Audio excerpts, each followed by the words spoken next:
هعمل معاكم النهارده بقى اكله اقتصاديه بصدر فراخ واحد، وبتكفي من 3 ل 4 افراد. وعلشان كمان تتقطع معاكم كده بكل سهوله، بحطها في الفريزر لمده ساعتين وبعد كده بقطعها بالشكل اللي انا حباه. معايا طاسه بقى هنزل بقى بقطعه من الزبده وشويه من الزيت، ولو عايزين تستغنوا عن الزبده مفيش اي مشكله، بس هي بتدي طعم حلو جدا. بعد كده بقى اول ما تسخن كويس جدا الطاسه بنزل بقى بالفراخ. هحاول بقى انا افرد الفراخ كده في الطاسه بس وما اقلبهاش لغايه بس كده ما تاخد لون من تحت، وانزل بقى بالتوابل بتاعتي.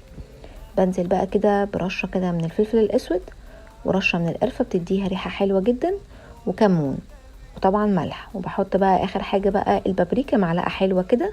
وبفضل بقى اول ما تاخد لون من تحت بفضل اقلبها لغاية ما تستوي معايا كده. بنقلها بقى في طبق، وبنزل بقى في نفس الطاسة كده بمعلقة من السكر كبيرة، وافضل بقى اقلبها لغاية ما تتكرمل وتاخد اللون الحلو ده. انزل بقى بنص كوباية من المية. اهم حاجه بس الميه تكون بتغلي عشان تسيح معايا السكر على طول وما تاخدش معايا وقت على النار. في المرحله دي بقى اكون محضره معايا بصلتين كبار مقطعاهم شرايح رفيعه خالص. بنزل بقى على السكر وبقلبهم لغايه ما يتكرملوا ويتبلوا معايا. هنزل بقى عليهم بقرن فلفل حامي او ممكن طبعا تستبدلوه برومي. وبعد كده بنزل بالفراخ وبقلبهم تقليبه لغايه ما ياخدوا كده غلوه وياخدوا كلهم طعم واحد. بنزل عليهم بقى بمعلقه ونص كده من توابل الفراخ وبقلبهم مع بعض وبركنهم لغايه ما اعمل عصير الطماطم بتاعي. جهزت بقى طماطم كده خلطتها في الخلاط وخدت منها كوبايتين، ونزلت كمان عليهم بكوبايتين من الميه، ونزلت كمان باربع فصوص من الثوم، بس انا نسيت ان انا اصورهم، بس يكونوا مهروسين كويس كده. وعليهم كمان 4 معالق كبار من معجون الطماطم، وربع كوبايه من الزيت، ومعلقه من السكر، ومعلقه من الملح، وطبعا بقى شطه وفلفل اسود، وقطعه كده من الزبده لو متوفره عندكم بتديها طعم خطير.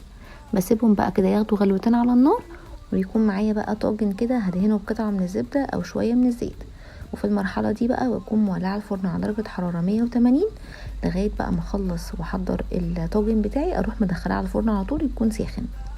هنزل بقى الفراخ كده بالشكل ده، واحاول ان انا اضغط عليها كده من تحت كويس علشان تتثبت كده. وانزل بقى ب 400 جرام من المكرونه القلم، وانزل بقى بالطماطم، بس اهم حاجه يكون بيغلو، وكمان الطماطم تكون مغطيه المكرونه. هغلفه بقى بالفويل كويس جدا كده باحكام، وادخله على الفرن. بيقعد في الفرن بالظبط نص ساعه. اول 10 دقايق بيقعد على درجه حراره 220، وبعد كده بقيه الوقت بقى بسيبه على درجه حراره 180 لغايه ما يكمل السوا بتاعه. بخرجه بقى من الفرن وبسيبه 5 دقايق كده في الطاجن يهدى خالص، وبعد كده بقلبه. بجد خطير، ريحته وطعمه يجننوا. جربوا الطريقة دي وقولوا لي ايه رأيكم، وبألف هنا. ولو عجبكم الفيديو لايك وسبسكرايب، وان شاء الله نتقابل في فيديو جديد.